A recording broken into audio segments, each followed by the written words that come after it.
ನಮ್ಮ ಹೆಮ್ಮೆಯ ಸುನಿತಾ ವಿಲಿಯಮ್ಸ್ ಅವರು 9 ತಿಂಗಳ ಒಂದು ಗಗನಯಾನವನ್ನು ಮುಗಿಸಿ ಇವತ್ತು ಬೆಳಿಗ್ಗೆ 4 ಗಂಟೆಗೆ ಭೂಮಿಗೆ ತಲುಪ್ತಾರೆ. ಇವರ ಈ ಗಗನಯಾನದಿಂದ ಜೀವನದಲ್ಲಿ ನಾವು ಕೂಡ ಬಹಳಷ್ಟು ಸ್ಫೂರ್ತಿಯನ್ನು ಪಡಿಬಹುದು, ಬಹಳಷ್ಟು ಪಾಠಗಳನ್ನು ಕಲಿಬಹುದು. ಇನಿಷಿಯಲಿ ಇವರು ಪ್ಲಾನ್ ಮಾಡಿದ್ದು ಬರೀ 8 ದಿನಗಳ ಗಗನಯಾತ್ರೆಯನ್ನ. ಆದರೆ ಅವರು ಹೋದಂತಹ ಬೋಯಿಂಗ್ ಸ್ಟಾರ್ ಲೈನರ್ ಅನ್ನುವಂತಹ ಸ್ಪೇಸ್ ಶಿಪ್ ನಲ್ಲಿ ಮೇಜರ್ ಪ್ರಾಬ್ಲಮ್ ಕಾಣಿಸುತ್ತೆ. ಅದರಲ್ಲಿ ಹೀಲಿಯಂ ಸೋರಿಕೆ ಆಗುತ್ತೆ, ಪ್ರೊಪೆಲ್ಲರ್ ಗಳ ಫೇಲ್ಯೂರ್ ಆಗುತ್ತೆ. ಇವರು ಪ್ಲಾನ್ ಮಾಡಿದ್ದು ಬರೀ 8 ದಿನಗಳ ಕಾಲ, ಆದ್ರೆ ಅಲ್ಲಿ ಉಳ್ಕೊಂಡಿದ್ದು ಬರೋಬ್ಬರಿ 9 ತಿಂಗಳು.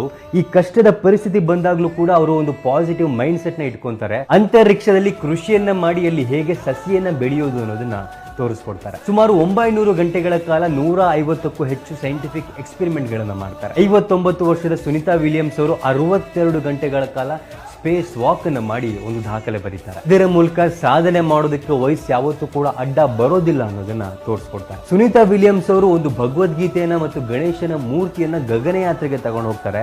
ಇದರ ಮೂಲಕ ಭಾರತೀಯ ಮತ್ತು ಸನಾತನ ಸಂಸ್ಕೃತಿಯನ್ನ ಎತ್ತಿ ಹಿಡಿತಾರೆ. ಸೊ ಒಂದು ಕಷ್ಟದ ಪರಿಸ್ಥಿತಿ ಬಂದಾಗ, ಒಂದು ನೆಗೆಟಿವ್ ಸಿಚುವೇಶನ್ ಸೃಷ್ಟಿಯಾದಾಗ ಅಲ್ಲಿ ಒಂದು ಪಾಸಿಟಿವ್ ಮೈಂಡ್ ಸೆಟ್ ನ ಇಟ್ಕೊಂಡು ಅದನ್ನ ಪಾಸಿಟಿವ್ ಆಗಿ ಹೇಗೆ ಉಪಯೋಗ ಮಾಡ್ಕೋಬಹುದು ಅನ್ನೋದನ್ನ ಸುನಿತಾ ವಿಲಿಯಮ್ಸ್ ಅವರಿಂದ ನಾವು ಕಲಿಬಹುದು. ಒಂದು ರಿಯಾಲಿಟಿ ಶೋಗೆ ಹೋಗೋದನ್ನೇ ಜೀವನದ ದೊಡ್ಡ ಗುರಿಯನ್ನಾಗಿ ಮಾಡ್ಕೊಂಡಿರುವಂತಹ ಇವತ್ತಿನ ಜನರೇಷನ್ಗೆ ಗಗನಯಾತ್ರೆಗೆ ಹೋಗುವಂತಹ ದೊಡ್ಡ